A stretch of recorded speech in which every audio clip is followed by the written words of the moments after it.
Halina po at pakinggan ang isa pa nating kapatid na narrator na si Malayang Imahinasyon. Nagtatampok ng mga kwentong hango sa mga totoong pangyayari o pwedeng katang-isip lamang. Mga kwentong mapapaisip ka o di kaya'y dadalhin ka sa pantasya. At palagi niyang pinapaalala na hindi lahat ng naririnig mo o nakikita mo ay totoo. Malay mo, bunga lang ito ng malikot mong isipan at nabuo sa iyong malayang imahinasyon. Tayo na at makinig. Salamat.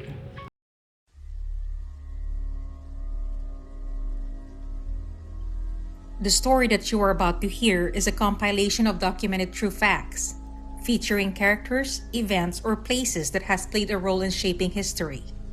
Please sit back and listen as I recite this narrative for you.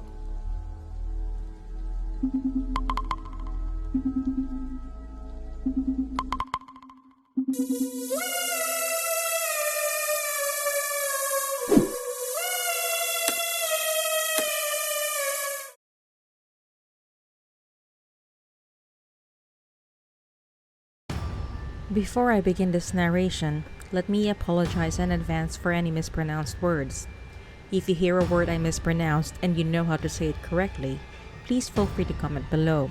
Thank you for understanding. Tsutomu Miyazaki, also known as the Otaku Killer, terrorized a Japanese suburb for 1 year before he was finally brought to justice. He was also dubbed as the little girl murderer. The term otaku means one with obsessive interests, particularly in manga or anime, and the media immediately branded Miyazaki as such. Enthusiasts of the art form rejected the label and argued that there was no basis for their claims that manga had turned Miyazaki into a killer. Born prematurely in August of 1962 with a birth defect that rendered him unable to bend his wrists completely, his deformed hands, which were permanently gnarled and fused directly to the wrist, necessitated him to move his entire forearm in order to rotate the hand. Miyazaki spent most of his early childhood alone as the victim of bullying for his deformity. Due to his deformity, he was ostracized in the elementary school and consequently kept to himself and began to read manga almost obsessively. He often hid his hands in photographs out of embarrassment. He did seem to delight in drawing, however, and reading comics while alone at home. Though he wasn't a social student, he was a successful one and he ranked in the top 10 of his class. He moved from elementary school to high school in Nakano, Tokyo, and remained a star student with the hopes of becoming a teacher. Miyazaki's grades miraculously plummeted. He went to 40th out of 56 in his class and as such, did not matriculate into Meiji University. Instead of studying English and becoming a teacher as he originally intended, he attended a local junior college, studying to become a photo technician. It is unclear exactly why Miyazaki's grades fell so swiftly, though it may have had to do with his family life. The Miyazaki family was quite influential in the Ichokaishi district of Tokyo. Miyazaki's father owned a newspaper. Though he was expected to take over his father's job when he retired, Miyazaki expressed no interest in doing so. The family had little influence over Tsutomu, however. His workaholic father was more interested in collecting political video clips and the latest cameras, enthusiasms that would echo grimly in his son's crimes. Miyazaki's mother, Reiko, also worked but tried to compensate by buying Tsutomu gifts, such as the Nissan Langley sedan in which 2 of his victims died. Convinced that they only cared about his financial and material success in life, Miyazaki shunned his family. The only person he didn't excommunicate was his grandfather, whom Miyazaki felt was the only person that cared about his personal happiness. In college, Miyazaki's strangeness only deepened. He took crotch shots of female players on the tennis courts. He poured through pornographic magazines, but this became boring to him too. They block out the most important part, he once said. By 1984, Miyazaki began to seek out child porn, which was not hampered by censorship as obscenity laws in Japan only ban pubic hair, not sex organs. Though he lived with his parents and sisters, Miyazaki spent most of his time with his grandfather. Though he recalled that during this period, he considered suicide. He remembered his grandfather helping him through. Then in 1988, his grandfather died.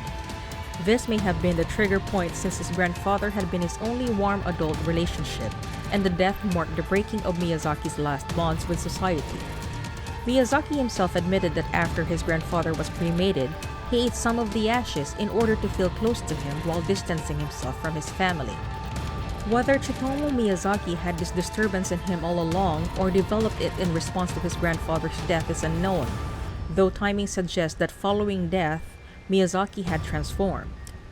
His grandfather's demise also complemented Miyazaki's estrangement from his family.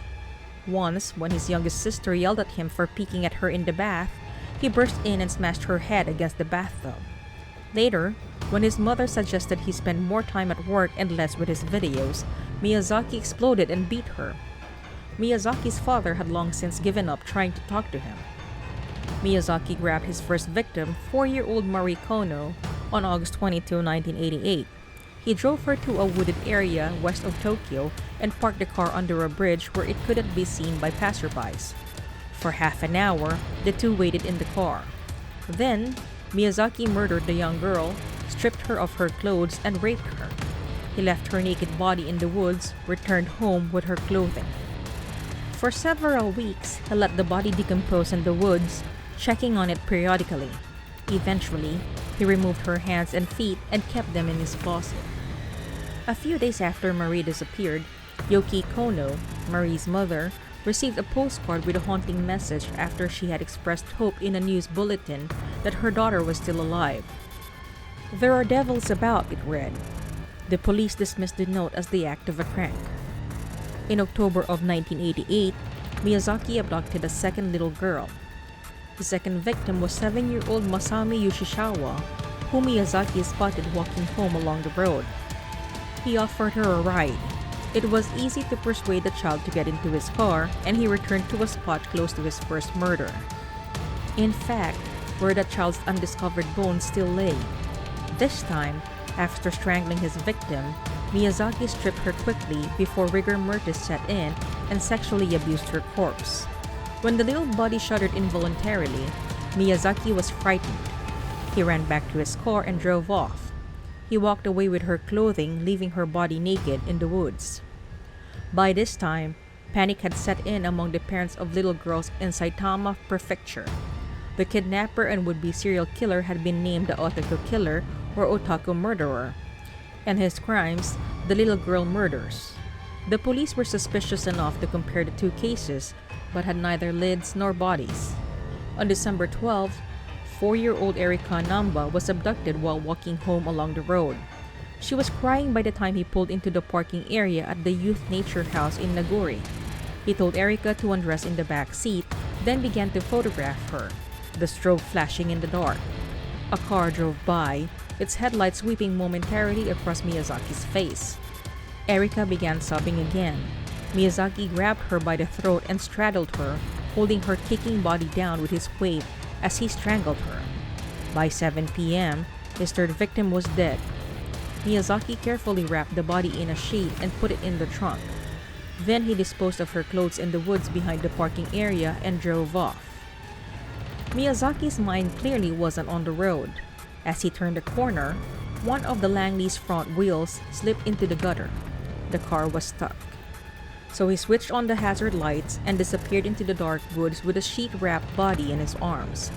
He returned with the crumpled sheet to find two men standing by his car. Casually opening the trunk to put the sheet away, he explained his problem to the man, who then helped lift the car out of the rut. Miyazaki got in and, without a word of thanks, sped away. This time, the Kawago police immediately connected Erika Namba's disappearance with that of Marie Kono and Masami Yoshisawa, and the Saitama Prefectural Office set up a special operations center to solve the 3 missing persons cases. Police found Erika's corpse the next day, its hands and feet bound with nylon cord. The murder scene was 50 kilometers from Erika's home, a journey of about an hour and 45 minutes. 500 riot police explored the woods for more clues but found nothing. The 2 men who had helped Miyazaki with his car on the night of the murder came forward to identify it. They correctly recalled that the car had Hagiochi plates but misidentified the model as a Toyota Corolla 2. An error the police realized only after they had checked out more than 6,000 Corolla 2s. This blunder deprived investigators of what could have been their strongest lead. Seen in the macabre light of the recovery of Erika's body, the disappearance of Marie and Masami painted strongly toward a more serious crime.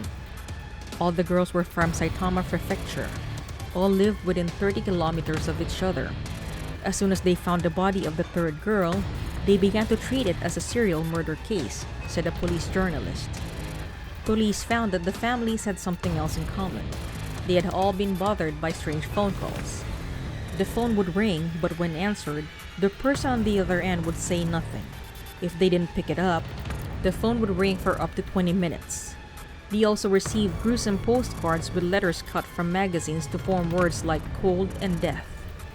Marie's parents also found a box left on their doorstep that contained such items as photographs of their missing daughter's clothing, teeth, and charred bone fragments. Following this was a confession that Marie had been murdered. The Otaku Killer's final victim was one of his most disturbing. Miyazaki abducted 5-year-old Ayako Nomoto in June 6, 1989. He convinced her to let him photograph her, then murdered her and took her corpse home rather than dumped it in the woods as he'd previously done. At home, he spent 2 days sexually abusing the corpse, photographing her and masturbating, as well as dismembering the body and drinking the little girl's blood. He even munched on her hands and feet. As soon as she began to decompose, Miyazaki dismembered the corpse, consumed some flesh, and dumped the remains in various locations around Tokyo, including a cemetery, a public toilet, and nearby woods. However, he began to fear that the police would find the parts in the cemetery, and 2 weeks later, he returned to retrieve them. After that, he kept the dismembered body at his home in his closet. The police identified Kono's remains from the box he had sent her parents. Tsutomu Miyazaki watched the police announce their discovery and sent the parents a confession letter in which he described Kono's 4-year-old body in decomposition. The Otaku Killer was finally apprehended as he was attempting his 5th kidnapping. In July of 1989, Miyazaki spotted 2 sisters playing in their yard. He managed to separate the youngest one from her older sister and drag her to his car. The older sister ran to get her father, who arrived to find Miyazaki in the act of attempting to insert a zoom lens into the vagina of the younger girl. The father attacked Miyazaki and got his daughter out of the car, but was unable to subdue Miyazaki, who fled on foot. However, he circled back later to retrieve the car and was ambushed by police. After arresting him, they organized a search of his car and apartment, which turned up incredibly disturbing evidence. A police search of his 2-room apartment turned up a collection of 5,763 videotapes, some containing pornographic anime and slasher films. Among the content were video footage and pictures of his victims. They also found photographs of his other victims and pieces of their clothing. And of course, they discovered the body of his 4th victim decomposing in his bedroom closet, her hands missing.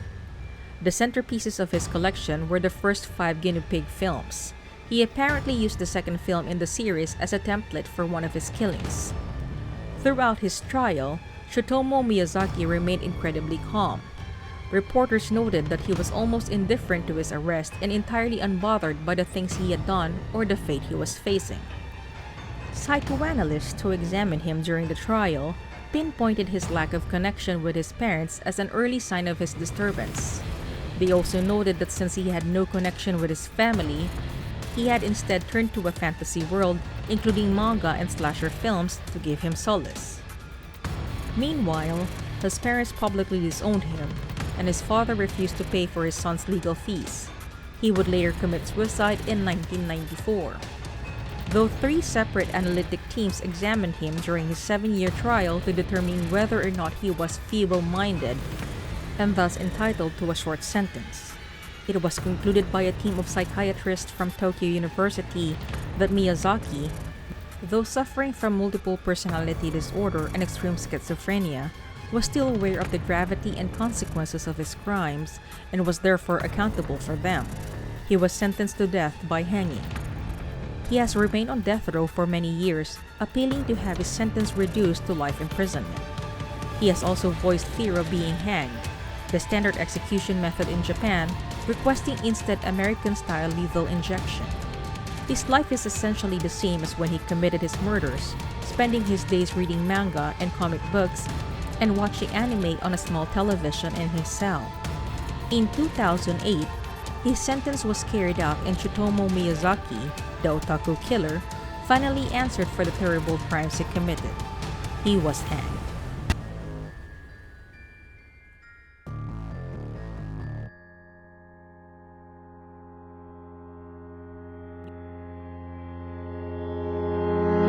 Hey everyone! I just wanted to express how grateful I am that you took the time to listen to my narration. Hopefully you enjoyed it. I am Twysted Mind and please enjoy the rest of your day. Salamat!